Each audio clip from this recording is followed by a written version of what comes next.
Good evening, listeners, and welcome to another audio edition of Shelf Talk with two of your outstanding Cedarburg Public Library hosts, Deb and Laura. Ladies, the shelves are yours. Welcome. On this cold, wintry day in February. I was telling Laura today that my brother, one of my younger brothers, is leaving for Hawaii, and I said, take me with you. But anyway, on to what we're reading and listening to this week, and you're up first. What do you have for us? So I've been reading a couple books. One I have not finished. It's a rather large book, but it's a monumental task. Yes. I can tell you because I'm looking right at it. Yes. Right. Okay. I'm in the middle of one of those two, and I only have 200 more pages to go. Is that all? Really? Okay. Oh, I have more than that. Yes. You're going to be at this one a bit. When is book club? So book club's next week, so I have a lot of reading to do. Yes. So I was kind of hoping that we'd have one of those polar vortexes where everything will be shut down, and I can hunker down with my book. You're basing your success on a potential polar vortex, right? Yeah. Hey, based on the temperature today, you're not far off. Possibility, right? It's pretty chilly out there. It is. So this book that our book club is reading is called "Stamped from the Beginning" by Ibram X. Kendi. Okay. The definitive history of racism ideas in America. And it is a very interesting book. I really am enjoying it.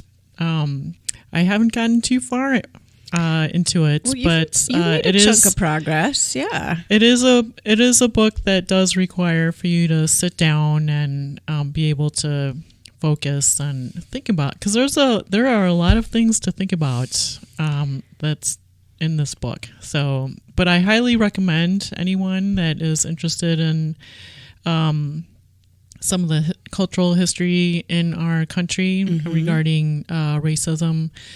If you want to educate yourself some more, this is a very good title. It's like a brilliant tie-in to our Bridge the Divide project here, doesn't it? Yes, it does. Yes, it does. Well, and we kind of joked on the way down here to the radio room that our lives don't really lend themselves to long, concentrated, thoughtful reading of books, but this is one that you can really dig into and really enjoy. So right, and learn a lot of things. How our society has been structured, and maybe we're not completely aware of the way the structure is for some people in this country, and how we could maybe become aware of the structures and do something about it to make it more equitable for everybody. So.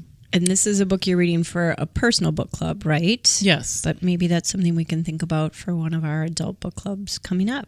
Yes, we could definitely explore. It sounds like it'll be a good discussion. Yeah, there's a lot to talk about. Okay. So. Wonderful. And how many pages do you have to go?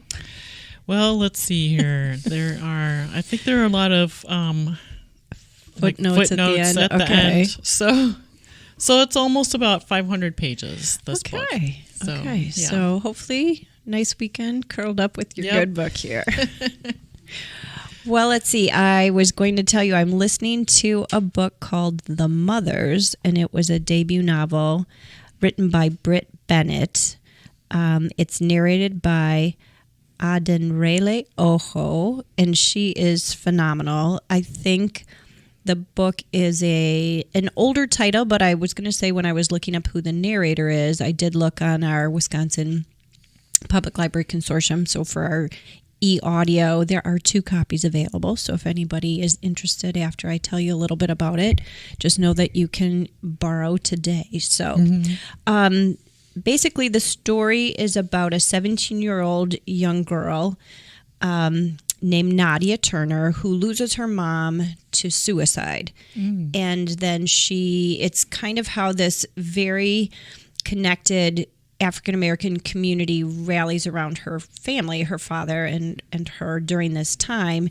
But it's also about a secret that is kept in one line, which I thought was so good at the very beginning. It's almost the first 5 pages, I think, is this line: all good secrets have a taste before you tell them. And if we'd taken a moment to swish this one around in our mouths, we might have noticed the sourness of an unripe secret plucked too soon, stolen, and passed around before its season. So the mothers refer to a group of women in the church that this family goes to that discover something, and the ramifications of what happens after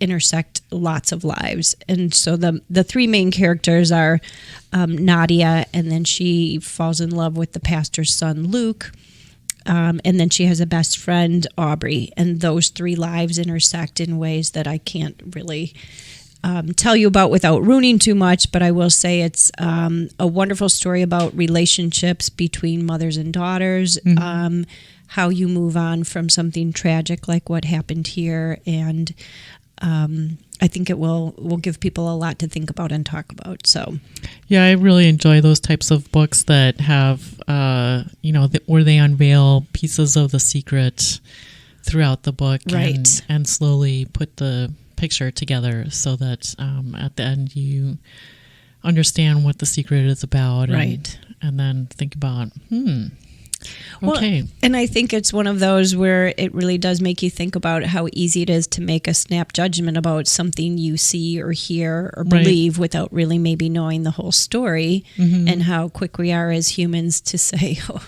well, that wouldn't happen to me, or I wouldn't have handled it that way. But you don't know until you're in those circumstances what you would do. So. And the title, again, was? It's called The Mothers. The Mothers. And I think it broadly refers to this group of women that are involved in the church, but I think it also, on a broader sense, mothers in general. But yeah, I'm only probably about halfway through the audiobook. I was saying to you that I don't know what file I'm on and of how many, but it really has been very thought-provoking audio. So I encourage you to check it out. All right. And we'll be right back.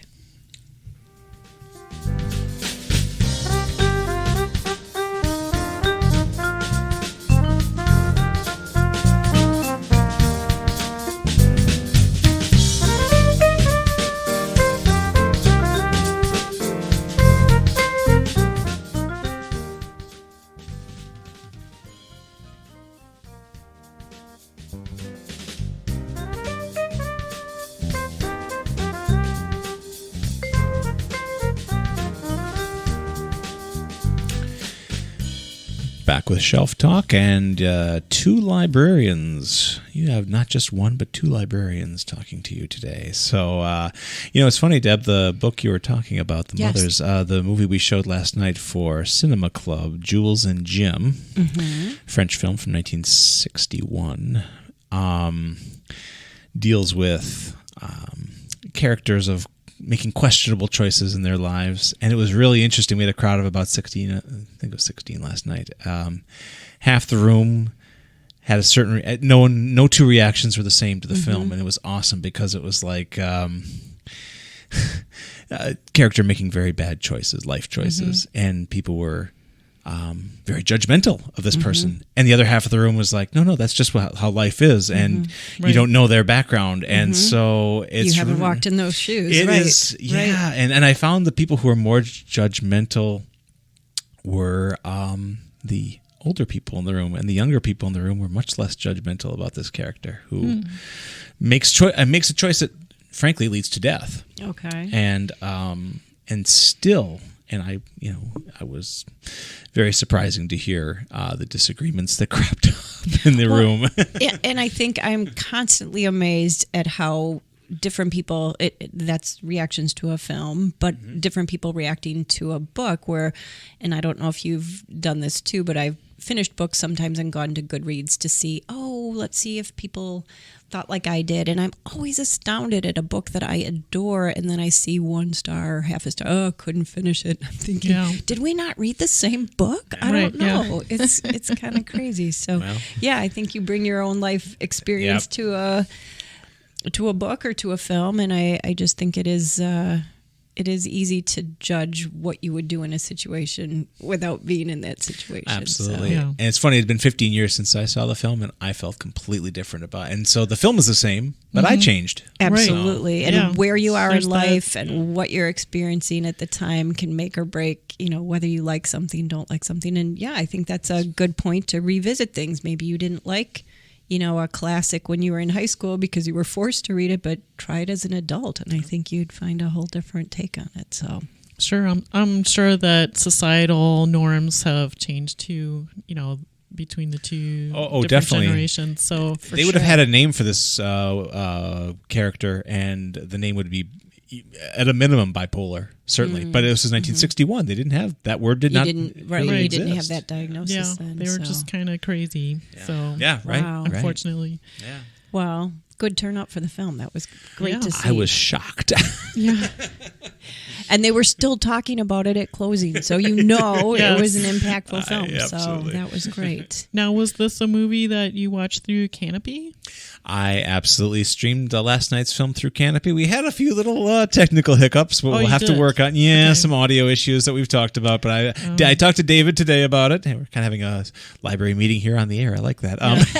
This is what we talk about here at Right. CPL, and we will be working on those. But by and large, it worked out really well. I mean, it's nice to not have to go fishing for DVDs or Blu-rays. I just click it, and it looks great in the community room, and it'll look great in your living room too. Exactly. Yes. So if you So- missed last night's showing, Yes, you can. It's available. If you are a Cedarburg Library card holder, you can stream Canopy from our service Canopy. These same movies. from the comfort of your Barca lounger. Absolutely. So yes. Yeah, 10 Barca movies a Lounge. month, and if you need more, well, geez, I don't know.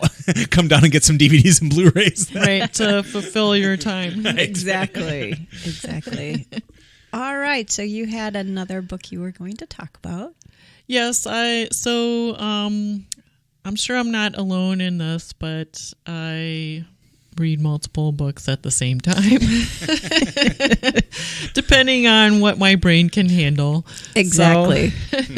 So, I have my heavy stuff and I have my lighter stuff, and then I have things that I'm curious about because I have no idea of a particular author. I haven't read him before, but this particular book that I'm going to talk about, this is one of my favorite books.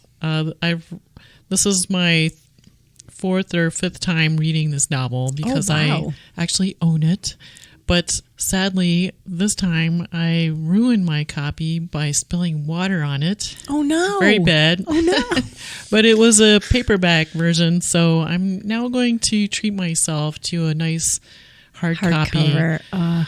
of this particular novel. All And right. it's Now I'm called, dying to know. What is it? What is your favorite? well, it is called Not Without Laughter, and it's written by Langston Hughes, who was an African American poet. Yes.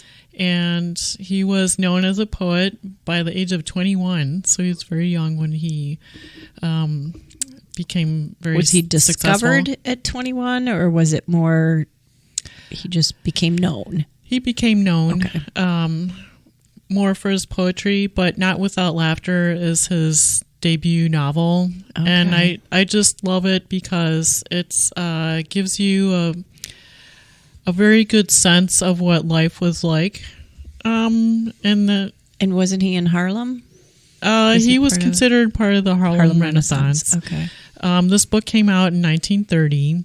Wow. And so it's a book about the experiences of working class and poor African Americans.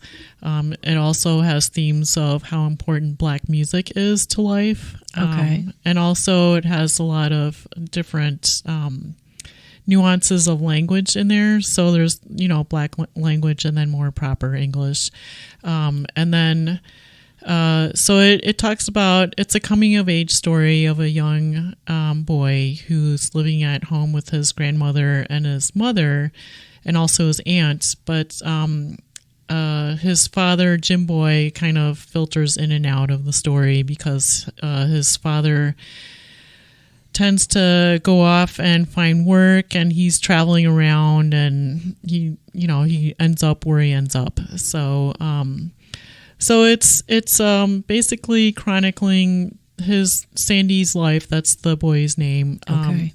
How he comes to terms with growing up and realizing that there are black and white worlds that is part of his life, and trying to find his place within it. So, and seeing how his grandmother, who was of the older generation, who still talked about slavery times, right, and then how his mother and his two aunts, how they ended up living their lives. So his own mother was considered more traditional. She was a maid in a white woman's home. And then his older aunt, Tempe, was a person who had been a maid, but when her employer died, her employer willed her a house, and she was able to move up in a more middle-class society. So, and she was also married with no children. So she was Aunt Tempe was very much interested in becoming middle class and forgetting the working class part of her family. So there was that kind of tension there too of how Tempe dealt with her own mother and her kids. But Aunt Tempe ends up having a very important influence on Sandy's life, because when later on in the book, Sandy's mother decides to follow Jim Boy, her husband, to a different town to go and work. And Aunt Harriet, the younger sister and aunt of Sandy, also has left home. And his grandmother passes away, and Aunt Tempe then decides to take him in for a little while until Sandy's mother can afford to send for train him. fare. Okay. Yeah. So then Aunt Tempe is very demanding, and her expectations of Sandy are that he is supposed to go to school, which he has no problem with. He's very studious anyway. But she also opens up a world of more books for him, because she was the one person in the family that has purchased him books. And because she was the only one that could afford it, probably, right? Right. Okay. So, and then she corrects his English, how he speaks, and buys him, nice clothes so that, and she also expects him to have an after school job. So he's learning how to, earn money and go to school. And then the story ends in kind of a sad, but maybe hopeful note, where he ends up joining his mother, but his mother, it comes to be that his mother can't afford for him not to work. Okay. So she's pressuring him to drop out of high school. But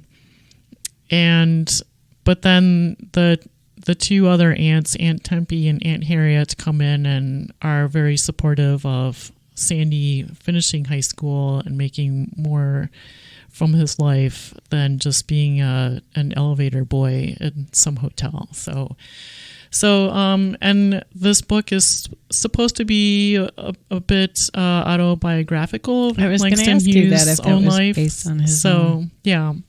So I find it, reading it, you really get a sense of the places where Sandy goes, because and in the book, he is part of the situation that's going on at hand, but then he's also a little out of it. And you really get the sense of that he's able to step back and kind of observe what's going on and make some theories of what's going on. Okay. So, but you really get a sense of place and life and the characters in this book. So when you've reread this at different periods in your life, has it changed how you look at it?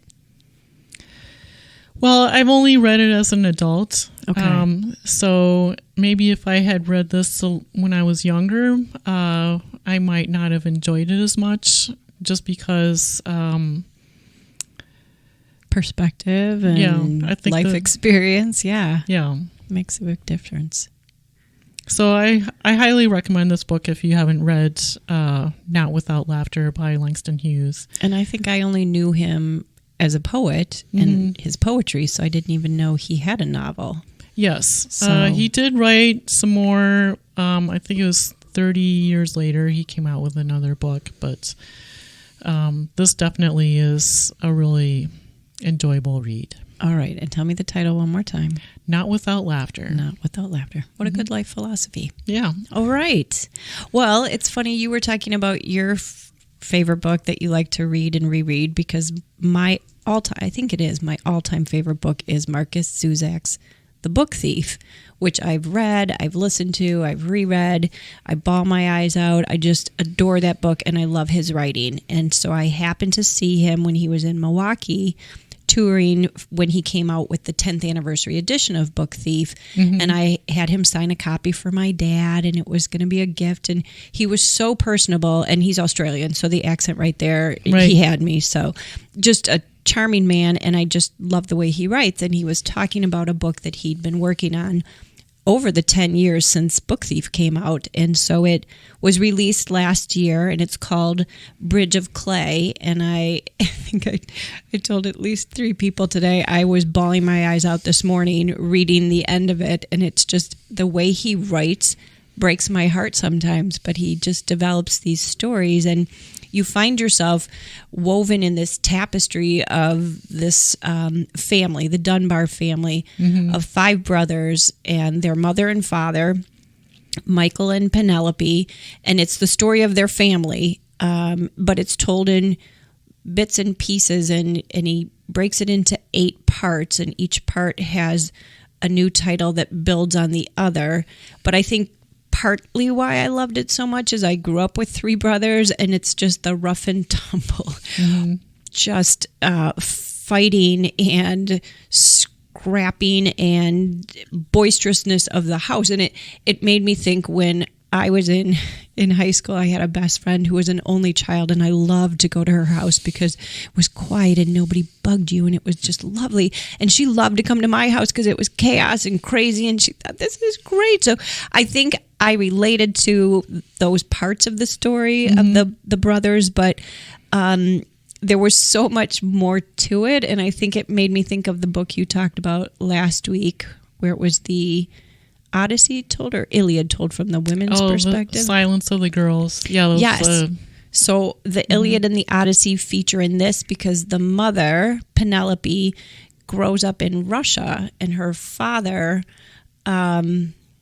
is training her to be a classical pianist in hopes of getting her out of a communist country. So you get some history, you get art, you get music. There's just so much to this, and I could gush about it all day. But I just, I will say, if you have a chance to pick it up, this is one of the books, like I said, I finished it today, and I went on Goodreads and thought, let's see what, and I thought, how did you put this down? How did you not like it? Because it was just so well written, and I think he just has a way of crafting the stories so that you feel in your heart for each of these 5 boys and what transpires to this family. But it was just a beautiful book, so I highly recommend it. It's a young adult title, the same with Book Thief. They were both published as young adult titles, and I said I think these are 2 young adult titles that everyone should read. So adults, don't let the young adult label stop you from picking it up.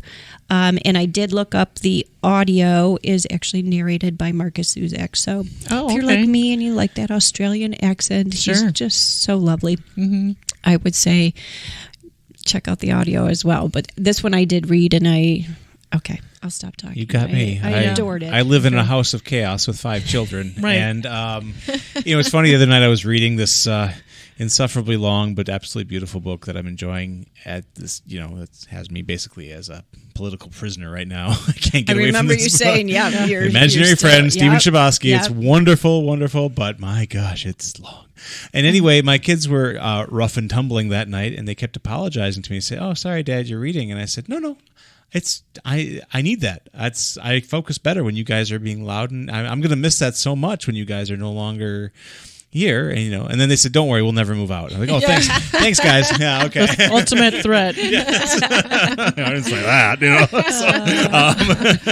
but yeah, now the Book Thief was told. I read it a long time ago, but I thought it was being in told, the YA, but by God, told basically. by death. Death, the book right. was narrated by death, and I think some people were like a little bit off. It was off-putting to have Death tell the story, but it pulls it off, though. He totally pulls it off incredibly. And I said he took, a World War II time frame, but it's love, it's loss, it's grief, it's remarkable. Okay. It's a Again, remarkable piece of one work. One of those life-changing books for me. Yeah. I just, if I could gift a book to everybody that I love, that's the book I give. But I would say with Bridge of Clay, a lot of people were saying, "Oh, this better be worth the wait." And I do think his writing, to me, it was worth the 10 years it took him to put this together. And I do think if you dive in, it's kind of like the book you were talking about at the beginning, where you need to kind of concentrate as you're going, because it is hopping around from brother to brother and different perspectives. And the whole story is told by the oldest brother, Matthew, but the story is about the fourth brother, Clay. And just the way they weave the family life together. It's just beautiful. It's funny. The Stephen Chbosky book I'm reading also was 10 years in the making, because he had published. Yes, because he had Perks of Being a Wallflower, and that was. And this book, it was funny because I had a stretch. Part 3, for those of you who are reading along with me, part 3 is a slog, and I was reading it thinking, why is this doing this? And now I see what he was doing, and I'm in the hands of a master. No, makes sense. I understand why he paced the story the way he did. I mean, it really is a masterful, and it looks like this is a book that feels and looks and reads like it was 10 years in the making. Okay, this is not a rush job, right? And so it really is. I'm very glad to be a prisoner of this book. No, that's good, and I think this is that kind of book too, where you're glad it took him 10 years, and it's on my list. All right. Well, thanks for joining us this week. Tune in next week when we have more shelf talking to do. Keith Richards said, "When you're growing up, there are two institutional places that affect you most powerfully. The church, which belongs to God, and the public library, which belongs to you. The public library is the great equalizer." Indeed. So please come see us a at guest the shot public library. We had a guest shot on this episode from Keith Richards. How nice Keith. is that? Yeah.